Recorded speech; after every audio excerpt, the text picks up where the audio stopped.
It's a warm summer evening in New Brighton. Orange light bleeds over Merseyside. The tower blocks cast long shadows, but the boy doesn't board. He's not just running, he's being hunted. This is the run of someone being hunted. He disappears between the carriages.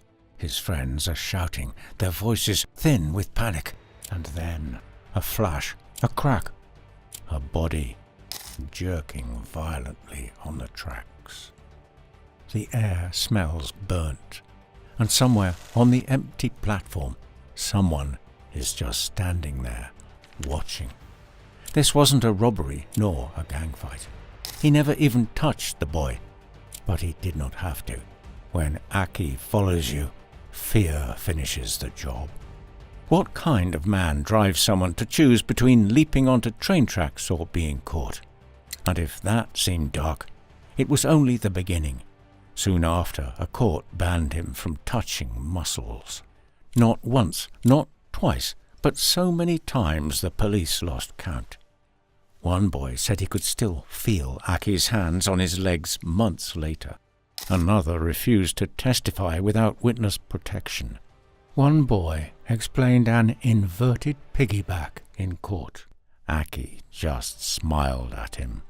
But the most chilling part, that boy on the tracks, he was not the first, and he would not be the last. Because long before headlines and courtrooms ever caught up, his name was already being whispered in schoolyards, locker rooms, parks after dark.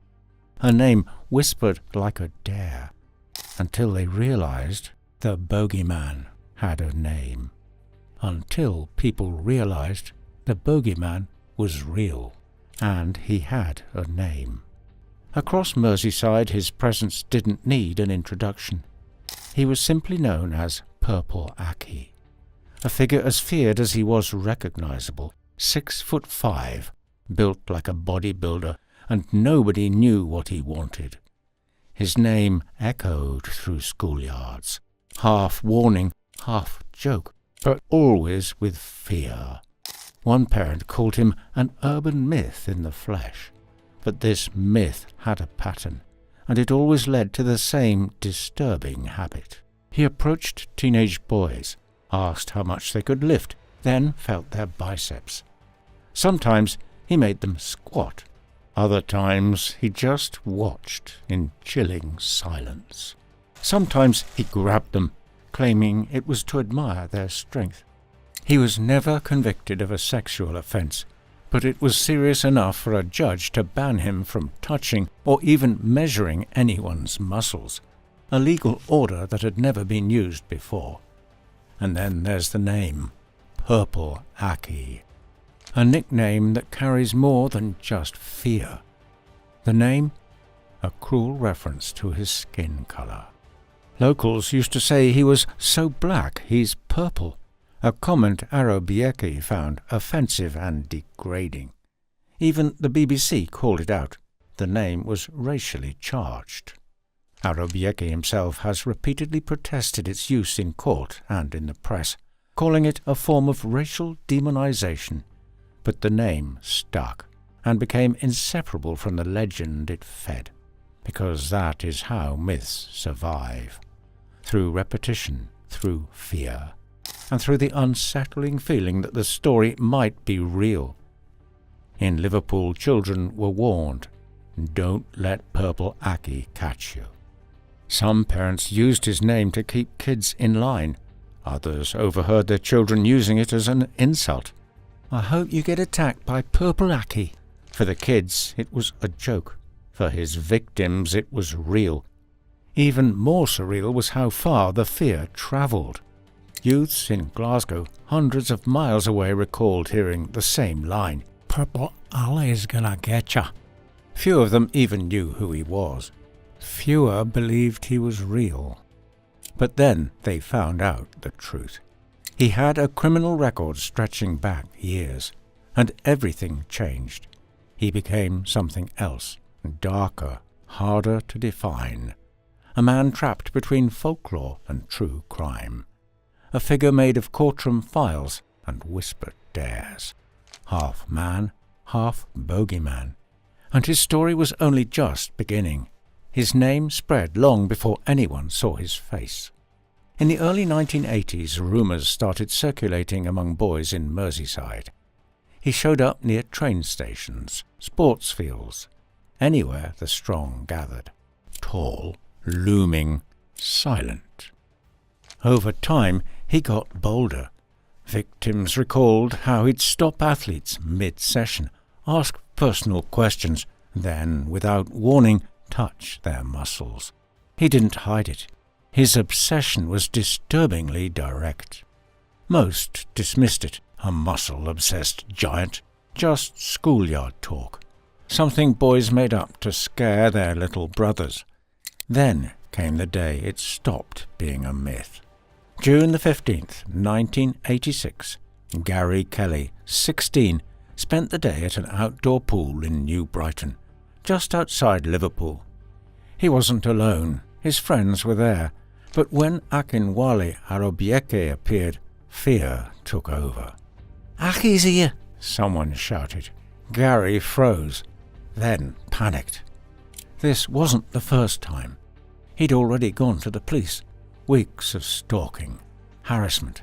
Some say he even had a restraining order. But this time, Gary ran. He sprinted to the station. New Brighton was a terminus, no trains in motion. Desperate, he climbed into an empty carriage to hide. But Arobieke followed. He paced the platform. One by one he peered into the train cars. What happened next changed everything. Gary jumped onto the tracks, trying to slip away. But he stepped on the third rail. 750 volts surged through him. His body convulsed, then dropped. When help arrived, it was too late. And Arobieke, he was still standing there.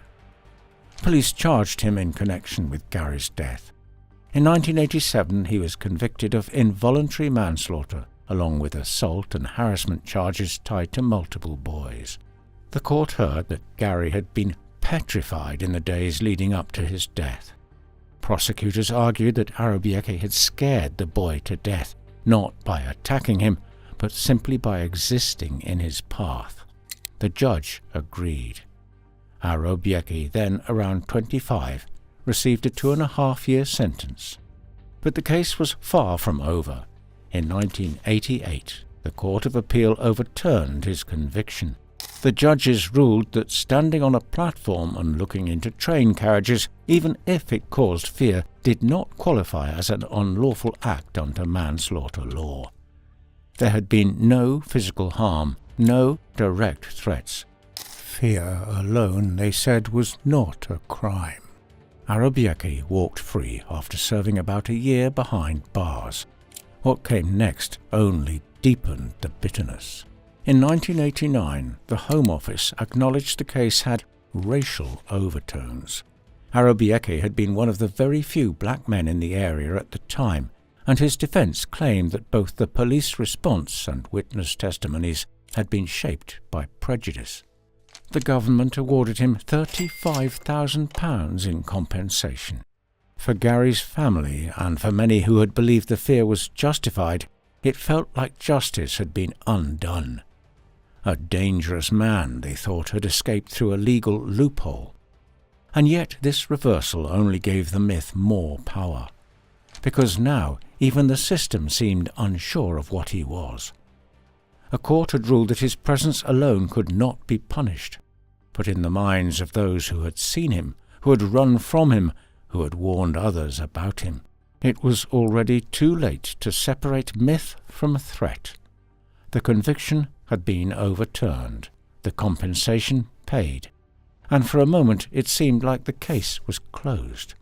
But if anyone thought Akinwale Arobieke would disappear after the 1986 tragedy, they were wrong.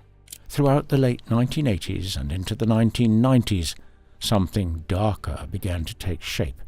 He was no longer simply lingering by swimming pools or train platforms. His attention had grown sharper, more deliberate. Young male athletes, especially rugby league players in the northwest, became the centre of his obsession. By 1994, the warnings were spreading within the sport itself. Teams were no longer hearing rumours, they were collecting complaints. Coaches were hearing the same name from too many terrified players. Then, in early 1997, something unprecedented happened. Police and Super League officials issued a direct warning to all 12 top rugby clubs in the region. They described a 6'5" bodybuilder known locally as Purple Aki and urged teams to be on alert. This was no longer folklore, it was a pattern. Warrington Wolves chairman John Smith did not mince words. "This man's a menace," he said. "Unless something's done soon, somebody's going to get hurt." And behind that warning was a trail of fear that had already taken root. Over at least 3 years, Arobieke had allegedly targeted dozens of rugby players, many still in their teens. Some of the accounts are almost surreal in their intensity. Players' homes were not safe. Doors were banged on late at night. Windows smashed. In one case, a brick was hurled through the bedroom window of a 17-year-old boy who had rejected Arobieke's advances. Other times, it was property damage. Car tyres slashed. Paint stripped from vehicles. At Oldham, 3 club officials discovered their cars had been destroyed with corrosive liquid. Some players received direct threats. One was told a letter bomb would be pushed through his door if he did not comply. Others were warned of physical violence or worse. Face to face, the encounters became more bizarre and more dangerous. One 17-stone forward was physically lifted onto Arobieke's shoulders as he performed squats with the player like a barbell. The victim was too terrified to resist. What unsettled the players most was his unsettling knowledge. Arobieke somehow knew their home addresses, their phone numbers, their training schedules. He appeared outside the locker rooms. He lurked near cars after matches. On one occasion, he slipped into a stadium using a pass that resembled press credentials. By 1997, authorities had identified at least 30 families who had been hounded by his obsessive behaviour. Rugby clubs began instructing players to carry mobile phones at all times and avoid being alone after games. These were elite athletes, strong, confident young men. But even their coaches admitted they were scared. "These lads are young, fit and strong," said John Smith. "You think they could look after themselves, but they're all very scared." The mother of one player summed it up bluntly. "He's made our life a misery." Her son lived in constant fear, and police quietly admitted they were tracking similar cases across the region. At the time, the UK had no formal anti-stalking laws in place. The Protection from Harassment Act was still working its way through Parliament, and Arobieke knew the law well enough to stay just outside its reach. He exploited the grey areas, shadowing his victims and intimidating them without ever stepping over the line defined by legislation. When confronted by the press in 1997, he didn't back down. He acknowledged problems with some clubs, but turned the accusation around. Arobieke claimed that players from Oldham had racially abused him and that his actions were appropriate retaliation. "If you were being racially abused," he told the people, "would you leave it at that?" He also made his intentions clear. "I'm a fan of rugby," he said. "I'm not going to stop going to games." And he taunted anyone who dared challenge him.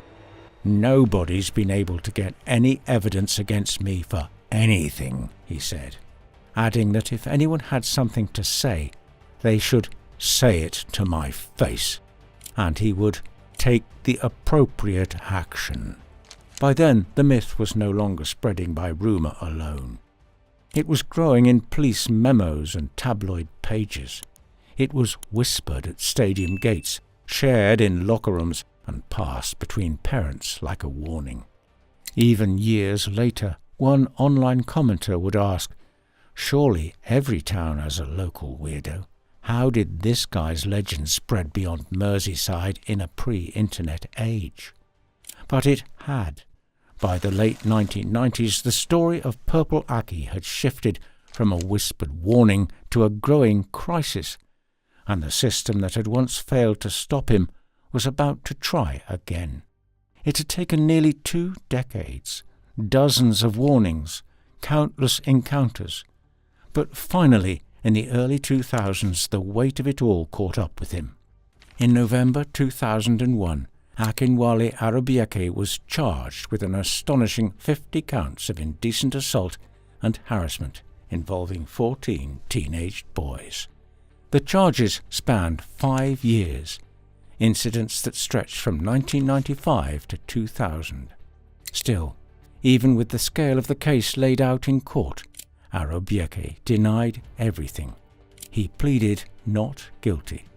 But the testimonies did not stop coming, and as the investigation deepened, the image became clearer of a man who had stalked, followed, and fixated on boys with a level of persistence that defied reason. In April 2003, the pressure broke.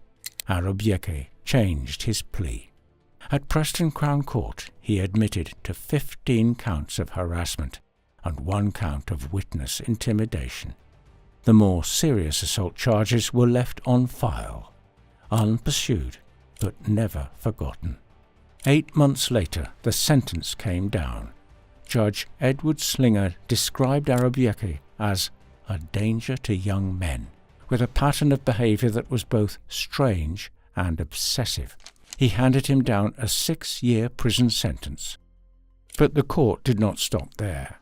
Arobieke was also issued an indefinite restraining order, prohibiting him from contacting the victims, their families, or even being near their homes. The order wasn't symbolic. It was a boundary drawn in desperation, an attempt to contain something that had gone unchecked for too long. The scope of the investigation revealed just how far the damage had spread. 123 people were interviewed by police during the inquiry. Behind that number were lives disrupted, families haunted, and teenagers pushed into silence by fear. One couple from St Helens spoke anonymously after the verdict. Their son had been one of Arobieke's primary targets. They remembered the years of torment. Many young lads in the town went through a lot of pain and suffering at the hands of this man, they said. But they don't have to fear Purple Aki anymore. He's not above the law, as he would have had them believe. Their son's testimony had helped secure the conviction, but it came at a cost. So frightened was he that he had to be placed under witness protection. Panic alarms were installed in the family home, CCTV cameras mounted, and still they lived on edge. For 3 years he haunted the boys every step. He would show up wherever the teenager went. He somehow knew details about the boys' family, when they were home, where they worked. He cornered the teenager in remote places, touching his legs and arms. The mother remembered the moment it all broke, when her son returned home, not walking, but on his knees and physically trembling. That was when they realized it had to stop. Deputy Superintendent Mike Dale knew exactly what they were dealing with. Over the years, Akinwale Arobieke has been persistent in his pursuit and harassment of a number of young men, said Detective Superintendent Mike Dale. It's to the credit of the witnesses who, despite their fears, remained steadfast and determined to see justice done, to stop him from making other people's lives a misery. By 2003, the reign of Purple Aki had for the first time been halted, and yet there was a reason people still whispered his name. Because this was not the beginning of his sentence. It was after he had already served 30 months for threats to kill, involving another victim entirely. When Arobieke walked free in 2006, fear returned with him. Though never convicted of a sex crime, police imposed a rare order banning him from touching muscles, because unless he was behind bars, he didn't stop. They called it the muscle-touching ban. On October the 26th, 2006, a magistrate approved the order. Under its terms, Arobieke was forbidden from touching, feeling, or measuring the muscles of any person, and even from asking anyone to perform squats or exercises in public. He was banned from approaching males under 18 and even barred from entire towns, St Helens, Warrington and Widnes, unless he had explicit police permission. Gyms, schools, sports clubs, off limits. This was no ordinary restraining order. It was in every sense a legal muzzle, the aim to strangle the myth before it could breathe again. But Arobieke didn't stay silent for long. He challenged the ban in court, calling it draconian. His defence pointed out that harassment, not sexual assault, was his conviction, and in February 2007 he won. Liverpool Crown Court judges overturned the SOPO, ruling it disproportionate. They said there was no clear evidence that his behaviour had caused serious psychological harm and no proof that it was sexually motivated. For a brief moment, Arobieke had slipped the leash, but not for long. Merseyside police appealed the ruling. Another similar order from a different jurisdiction remained active, and within months they succeeded in reinstating the SOPO. By mid-2007, the muscle-touching ban was back, and this time it was indefinite. But Arobieke didn't wait long to break it. Just 6 or 7 months after his release, he was back at it. On May the 24th, 2007, at the St George's Shopping Centre in Preston, he approached a young man. He made a comment about the man's biceps, then touched his arms without permission. Police arrested Arobieke at his Toxteth home. The case went to court, and investigators revealed something deeply chilling. He had kept what amounted to a stalker's manual, a notebook filled with victims' phone numbers, body measurements, family information, even a father's car license plate. One method described in court stunned the room.